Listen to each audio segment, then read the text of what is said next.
மாவட்ட தலைமை மருத்துவமனை போதிய மருத்துவர்கள் பணியாளர்கள் இல்லாம பாதிக்கப்பட்டிருக்காங்க. உறுதியாக நாம எந்த கூட்டணியிலே இருக்கோமோ அந்த கூட்டணி மகத்தான வெற்றி பெறும். அதுல எந்த மாற்று கருத்தும் இல்லை.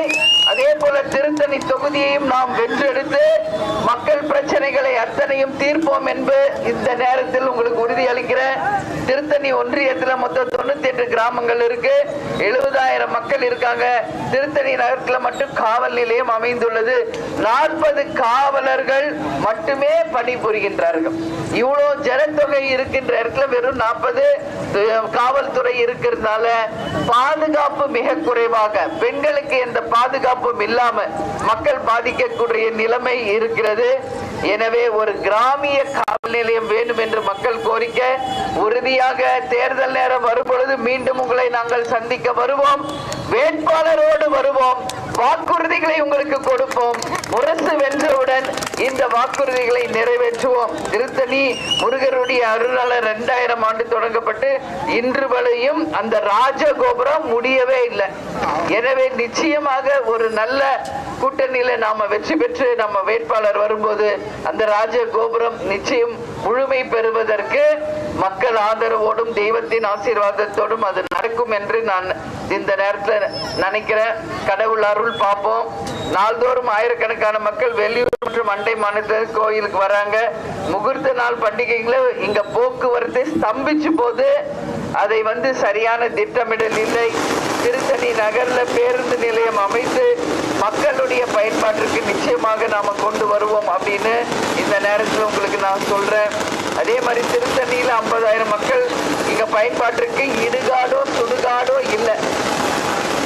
அப்ப வாழ்ந்த மக்களை எங்க நம்ம கொண்டு போறதுன்றது ஒண்ணு இருக்கு. நிச்சயம் இதெல்லாம் மாற்றப்படும்.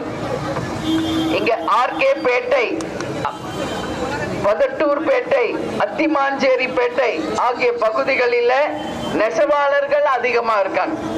எப்ப விவசாயமும் நெசவும் சிறப்பாக இருக்கிறதோ அப்பொழுதுதான் இந்த நாடு முன்னேறியதாக சரித்திரம் என்று எப்பவும் கேப்டன் சொல்வார். நெசவாளர்களுக்கு ஒரு பிரச்சனை வந்தப்போ கேப்டன் அவர்கள் 10 லட்சம் ரூபாய்க்கு பொருட்களை வாங்கி தமிழ்நாடு முழுக்க அதை இலவசமா விநியோகம் பண்ணி நம்ம நெசவாளர்களுக்கு உறுதுணையாக இருந்தவர். அதே மாதிரி அரசு கலை கல்லூரி திருத்தணி இயங்கி வருகிறது.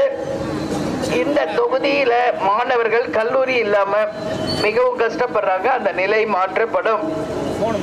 திருத்தணி தாலுகாவை பிரித்து இந்த பகுதியில வசிக்கின்ற மக்கள் நீண்ட நாள் கோரிக்கைகளை நிச்சயமாக நாம தேர்தலில் வெற்றி பெறும் பொழுது உறுதியாக உங்களுக்கு செய்து கொடுப்போம் என்று எல்லாருக்கும் நான் சொல்றேன்.